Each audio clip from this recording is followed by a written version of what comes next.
अपनी कमियों को तलाश कर जो खुद में बदलाव करता है वही आगे बढ़ता है। नमस्कार, जय हिंद। स्वागत है आपका। सामाजिक विज्ञान की कक्षा 8 की पुस्तक चल रही है। आज है अपना तीसरा अध्याय, जल संसाधन, पहला पार्ट। देखिए, वीडियो को लाइक कर दीजिए, सभी को शेयर कर दीजिए और मोटिवेशनल वीडियोज़ के लिए आप मेरा आदि की आवाज़ नाम से दूसरा चैनल है, उसको भी सब्सक्राइब कर सकते हैं। रोज़ उस पर मोटिवेशनल वीडियो कविताएं में डालता। प्रारंभ करते हैं फैक्ट टू फैक्ट, जहाँ से प्रश्न बन सकते हैं। तो जल के वह स्रोत जो मानव के लिए उपयोगी हो या जिनके उपयोग की संभावना हो को जल संसाधन कहते हैं। ठीक है, ये तो हो गई जल संसाधन की बात। जो मानव के लिए उपयोगी हो, मानव है जिनका उपयोग करता हो। राजस्थान में हम देखें कि जल स्रोत कौन कौन से अपने, तो झीलें हो गई, नदियाँ हो गई, और नदियों पर जो बांध बने हुए हैं वो हो गई, नहरें हो गई उनसे निकलने वाली, तालाब हो गए, कुएँ हो गए और नलकूप, ये यहाँ पर जल के स्रोत है अपने। अपवाह तंत्र की बात करते हैं यहाँ पर, यहाँ से प्रश्न बनता है। तो किसी मुख्य नदी तथा उसकी सहायक नदियों द्वारा निर्मित जल प्रवाह के विशेष व्यवस्था को यह अपवाह तंत्र या प्रणाली कहते हैं।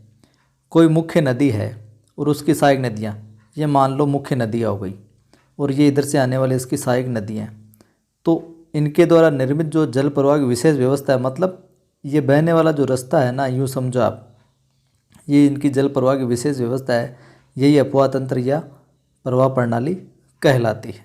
ठीक है, आगे बढ़ते हैं। अब हम जो सहायक नदियाँ हैं वो क्या होती है, तो ऐसी छोटी नदियाँ जो अपने क्षेत्र का जल आगे ले जाती है और आगे ले जाकर बड़ी जो नदी है, ये मेन नदी है बड़ी और ये छोटी नदियाँ हैं। तो ऐसी छोटी नदियाँ जो अपने क्षेत्र का जल इकट्ठा किया इन्होंने, आगे ले जाकर बड़ी नदी के अंदर उड़ेल देती है। तो ये जो नदियाँ हैं छोटी छोटी अपने क्षेत्र का जल लाने वाली, ये कहलाती है सहायक नदियाँ।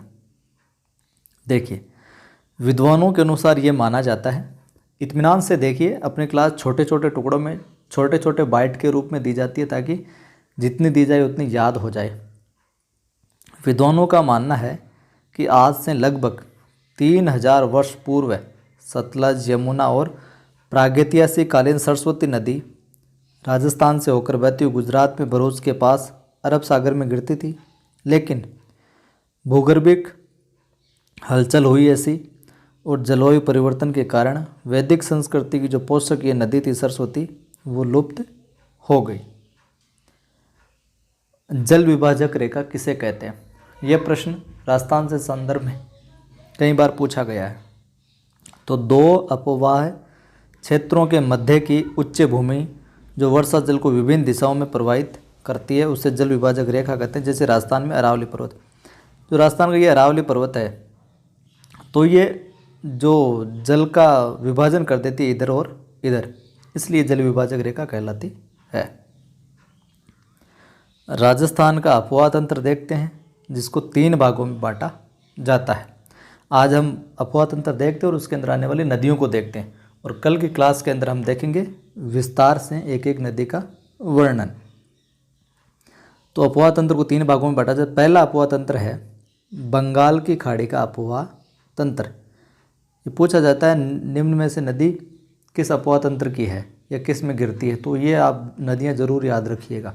बंगाल की खाड़ी का अपवाह तंत्र, तो अरावली पर्वत से पूर्वी भाग में बहकर, ध्यान रखिएगा, बंगाल अरावली पर्वत से पूर्वी भाग में बहकर अपना जल बंगाल की खाड़ी में ले जाने वाली चंबल हो गई।